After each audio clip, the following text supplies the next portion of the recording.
Hey guys, what's going on? James here, and I just wrapped up my preseason week 2 reactions live stream. If you haven't checked it out yet, please go check it out. But in this video, I'm going to be reviewing the Buccaneers 16-14 W versus the Miami Dolphins. So without further ado, guys, let's talk about it. First thing I want to mention, player of the game, Tanner Hudson, hands down. Guy who could also be a player of the game, Matt Gay. Those guys combined to do some phenomenal things for our offense and special teams in this game. Obviously, Tanner Hudson, he had, I believe it was 6 catches, something along those lines. 6 catches, 93 yards, and a touchdown. Matt Gay made both of his field goals, one from short, one from semi-long range. He made a 48-yarder and then I believe a 30-something yarder.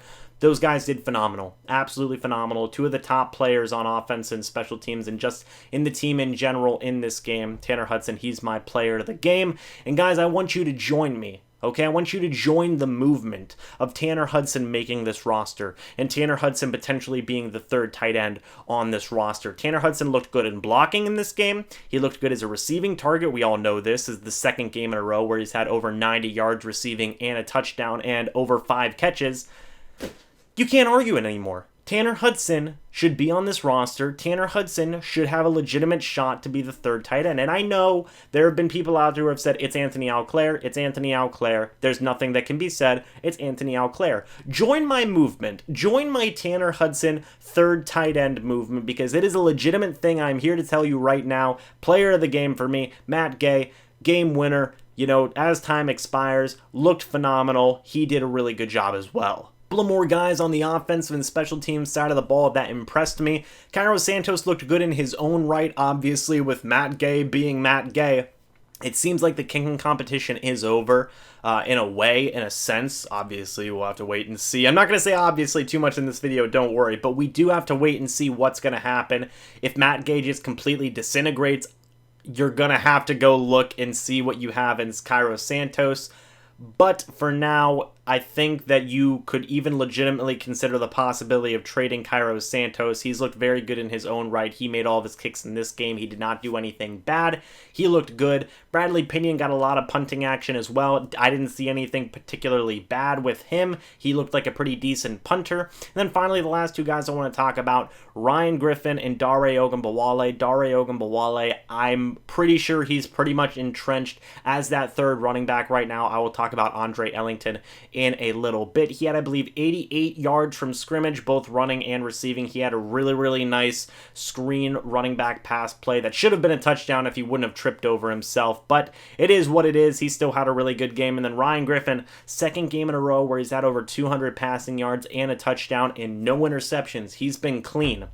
And I know that Bruce Arians made that quote at the league owners meeting talking about whenever they first signed Blaine Gabbert. You'd like to think it's a competition, but it's probably not. He's changed his tune a little bit. They just recently asked Bruce Arians last week about how Ryan Griffin did, and he said, I thought he did a phenomenal job. In this game, Ryan Griffin, 14 of 21, 201 passing yards, and a touchdown. I know Ryan Griffin has never been the direct backup before behind Jameis Winston, but it seems like this year he's really starting to convince some people, you know? I really think that the Buccaneers do have a shot to carry 3 quarterbacks, and I think that Ryan Griffin is definitely really making a case for himself to not only make this roster, but be the direct backup behind Jameis Winston finally after so many years. Now we can get to the fun part, guys, and I'm going to talk about the secondary members who impressed me the most first, and then I'll get to the pass rushers and linebackers because there's so many defenders in this game who looked so good. A lot of the Buccaneers' backup defenders looked really good in this game. A big jump from preseason week 1 to preseason week 2. The backup defense looked phenomenal. They were blitzing the hell out of everybody. And yes, they did give up some big plays here or there, but that's what happens whenever you blitz.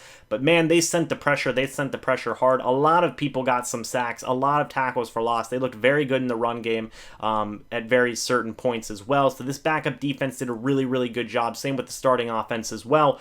Bucs defense just looked really good today.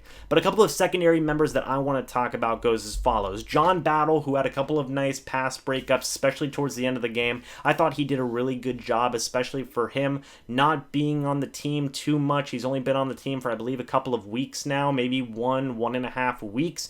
I think that with the injuries at safety to guys like Dakota Dixon, among a couple of other guys, Mike Edwards is nursing an injury. Justin Evans is obviously dealing with an injury in his own right. Also, Kentrell Bryce has been dealing with injuries. I think that Jack Battle could be a practice squad guy, maybe a little bit of a dark horse pick. I know that it's kind of crazy to say such a thing, but the injuries are starting to pile up. Maybe you can make a case for him to potentially make this roster. We're just going to have to wait and see.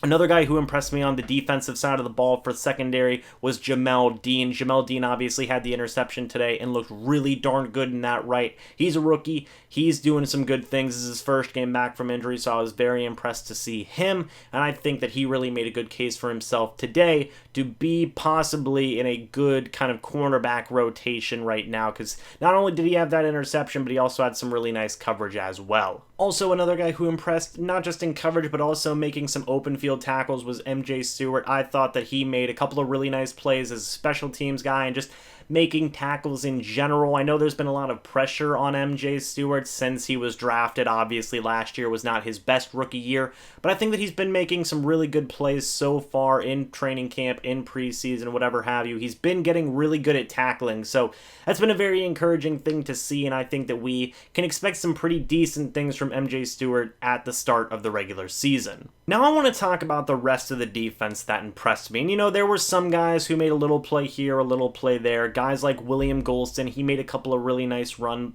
defense plays. You also have Terry Beckner Jr., who had a really nice pass deflection. Jack Sitchie made a couple of plays on run defense as well. And Farrington Hewington made a sack, I believe. I believe he got a sack. Correct me if I'm wrong down in the comment section below. But those four guys made some pretty decent plays in their own rights. But the guys who most impressed me on the defensive side of the ball today were Kevin Minter, Patrick O'Connor, Shaq Barrett, Devontae Bond, and Damone Harris. In the case of Minter, he was literally everywhere. He was a tackling machine in run defense. He did an absolutely great job, much like what he did last week, getting very sure tackles, being very good in run defense. He's going to be a very important part in this middle linebacker rotation with guys like Devin White and Levante David and even Dayon Buchanan, who made some of his own plays in this game in his own right. So I think that the Buccaneers interior linebacker rotation is really good.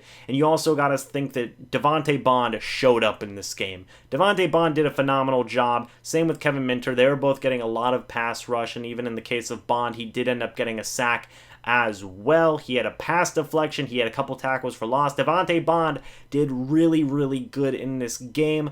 And, you know, I have not been the biggest Devontae Bond fan in the past. I've not exactly hated him, but I've never been insanely impressed with the guy either. But this game, he showed up in a very big way. He's making a believer out of me slowly with time. He looked really good in this game, and I think that he just adds to this insane interior linebacker depth rotation that the Buccaneers have, and I think that he's going to be really good. You can even move him out to outside pass rushing linebacker, have him be a rotational type of guy there.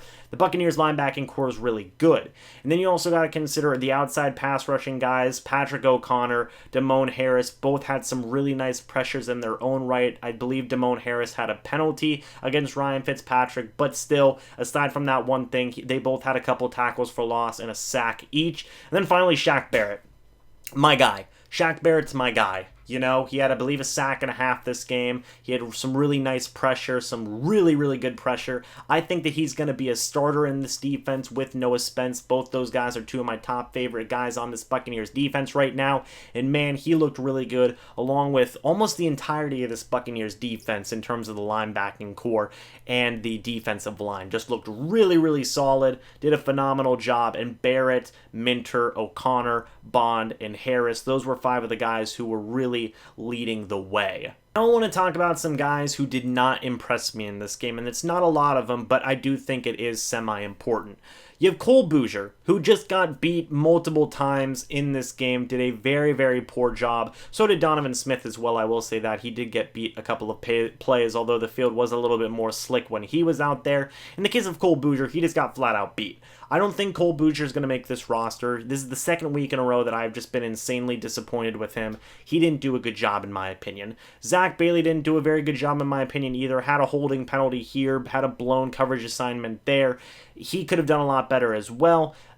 Most of the backup offensive line was getting beat in certain ways. Like I said, I've got guys I like on that backup offensive line, Caleb Benenoch, Nate Trowen, and then also Earl Watford. But the rest of these guys, you've really got to figure out what's going on. I understand a lot of them aren't going to make the roster, but I think that you need a backup left tackle and you need a backup left guard. That's becoming more and more of a pressing need as these weeks go on. Couple other guys that didn't impress me, Bobo Wilson, and I know people are going to say, oh, but James, he had a couple of really big catches in crucial moments, and I'm not knocking him for that. He did have some good catches, but he was so inconsistent in this game. He had some good catches, sure, but he also had some really bad drops, and that's something that you've got to think about. You need somebody who can go out there and who can perform at a consistent level. Obviously, a lot of the Buccaneers wide receivers did not get a ton of action in this game, which is unfortunate, but Bobo Wilson, I think, didn't do a whole heck of a lot to separate himself from the group of wide receivers that are on his tail for a roster spot.